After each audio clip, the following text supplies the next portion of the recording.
कहानी का नाम चीतकार। पृष्ठभूमि। एक युवा फोटोग्राफर राफी शहर के शोर से दूर एक पुराने गांव में अकेला रात बिताने आता है, केवल प्राकृतिक तस्वीरें लेने के लिए। उसे पता नहीं था इस गांव के एक घर में एक गोप न आतंक प्रतीक्षा कर रहा है। कहानी। रात के 11 बजे थे। गांव के चारों ओर सन्नाटा था, सिर्फ झिंगुरों की आवाज और दूर से सियार की आवाज।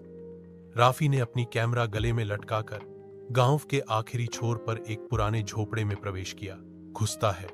कमरा सुनसान है, धूल से भरा है, टूटा हुआ बिस्तर और एक बड़ा दर्पण वाला लकड़ी का तख्ता है। राफी दर्पण के सामने खड़ा होकर एक सेल्फी लेता है, लेकिन तस्वीर देखकर वह चौंक जाता है। उसके पीछे एक काली छाया आकृति खड़ी है। वह तुरंत घूमकर देखता है, कोई नहीं। राफी सोचता है शायद कल्पना या कैमरे की गड़बड़। वह एक और तस्वीर लेता है, फिर वही छाया। इस बार छाया थोड़ी हिल रही है। एक हाथ पीछे से राफी की गर्दन की ओर बढ़ रहा है। कमरे का दरवाजा बंद हो जाता है भयानक आवाज के साथ। बत्ती बुझ जाती है। अंधेरे में केवल दर्पण में राफी की छवि दिखाई देती है और उसके बगल में खड़ी वह छाया आकृति। राफी दौड़कर बाहर जाने की कोशिश करता है, लेकिन दरवाजा नहीं खुल रहा है।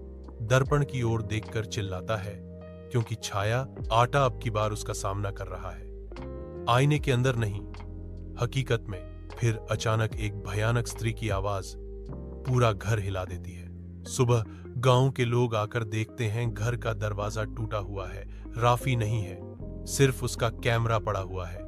क्या कैमरे की आखिरी तस्वीर में राफी को डरी हुई आंखों से आईने की ओर देखते हुए दिखाया गया है, और आईने के सामने एक विकृत चेहरे वाली महिला खड़ी है, जिसकी आंखें नहीं है, मुंह में सिर्फ खून।